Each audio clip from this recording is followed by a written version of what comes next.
নির্বাচনের তফসিল ঘোষণা করার সাথে সাথেই তো নির্বাচনমুখী হয়ে যাবে। আর একটা অনির্বাচিত সরকার যদি ক্ষমতা থাকে, রাষ্ট্র পরিচালনা করে এবং সেটা যদি দীর্ঘমেয়াদী হয়, সেখানে তো সুবিধাবাদীরা, ষড়যন্ত্রকারীরা সুবিধা নিতে চাইবে। এটাই বাস্তবতা। এই মানুষের ভোটের অধিকার নিশ্চিত করাটাই এই সরকারের মূল দায়িত্ব এবং যত দ্রুত সম্ভব সেটাই এই সরকারের করা উচিত। এটা তো নির্বাচনের পরিস্থিতিটা খুব সুখকর না বলেই তো একটি নির্বাচিত সরকার। একটি নির্বাচনের আবহ যখন তৈরি হবে, সুষ্ঠু নিরপেক্ষ নির্বাচনের দিকে দেশ যখন এগিয়ে যাবে, তখন এই পরিস্থিতিটা যতটুকু আনস্টেবল আছে ততটুকু স্বাভাবিকের পথে যাবে। সেই কারণেই দেশের সামগ্রিক পরিস্থিতি বিবেচনায় যত দ্রুত সম্ভব একটি নির্বাচিত গণতান্ত্রিক সরকার প্রতিষ্ঠা করা উচিত। তো তিনি অনুধাবন করেছেন যে বৃহত্তর রাজনৈতিক দল হিসেবে দলের যিনি প্রধান কর্ণধার, তার সঙ্গে বসে দেশের সকল পরিস্থিতি নিয়ে আলোচনা করলে দেশের জনগণ আশ্বস্ত হতে পারে। এটা তিনি অনুধাবন করেই মূলত আমাদের ভারপ্রাপ্ত চেয়ারম্যান জনাব তারেক রহমানের সঙ্গে এখানে একটা নির্দিষ্ট বৈঠক করেছেন।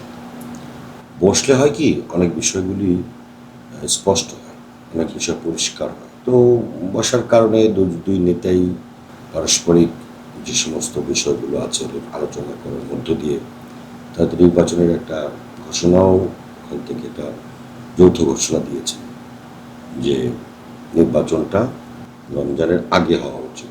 সেই বিবেচনা ফেব্রুয়ারিতে একটা নির্বাচনের ঘোষণা আসছে।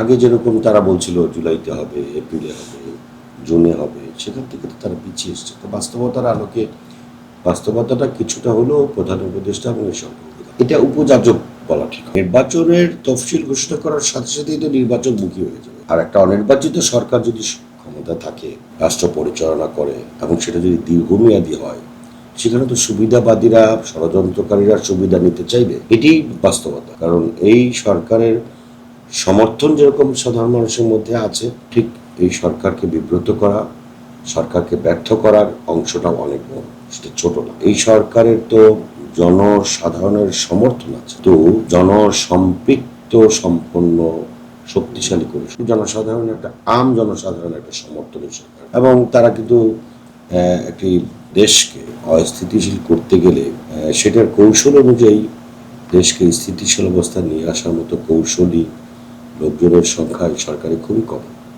অভিজ্ঞতা সম্পন্ন সরকারের কম। তাদের যে আন্তরিকতার অভাব আছে আমি সেটা মনে করি না। আন্তরিকতা অবশ্যই আছে, কিন্তু তাদের এই কৌশলী এবং অভিজ্ঞতা, এই দুটো জিনিসের সমন্বয় করতে পারলে তারা এটা করতে পারবে, কিন্তু এটা তাদের পক্ষে সম্ভব না। অর্থাৎ নির্বাচন, মানুষ প্রায় 18 বছর দেশের প্রতি যে কন্ট্রিবিউশন, তার প্রথম প্রত্যাশা থাকে ভোট দিয়ে তিনি একজন জনগণের প্রতিনিধি নির্বাচন, সে অধিকার থেকে সে বঞ্চিত। এই মানুষের ভোটের অধিকার নিশ্চিত করাটাই এই সরকারের মূল দায়িত্ব এবং যত দ্রুত সম্ভব সেটাই।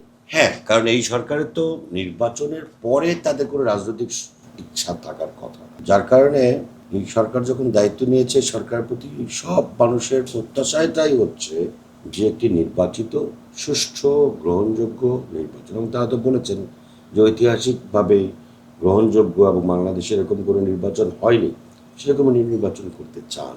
সেরকম একটি নির্বাচন করার জন্য যেভাবে ঘোষণা দিয়েছেন, সেই আন্তরিকতা যাতে তাদের যদি বহাল থাকে, তাহলে তো সেরকম একটা পরিস্থিতির দিকে নিয়ে আসাটা খুব বেশি কঠিন কাজ না। একটি মামলার রায়ের প্রেক্ষিতে কিন্তু তাকে শপথ নেওয়ার কথা ইলেকশন কমিশন বলেছে। একই মামলায় কিন্তু চট্টগ্রামের মেয়রের দায়িত্ব একজন পালন করছে। সেইখানে যেহেতু কোর্টের রায় এবং জনগণের প্রত্যাশা অনুযায়ী ইশাক হোসেন মেয়রের শপথ নেওয়ার মতো যোগ্যতা তার আছে এবং মেয়র হওয়ার মতো সকল কারণ এখানে নিশ্চিত, সেখানে নিরপেক্ষ সরকারের উপদেষ্টারা যদি সেটা প্রতিবন্ধকতা হয়ে দাঁড়ায়,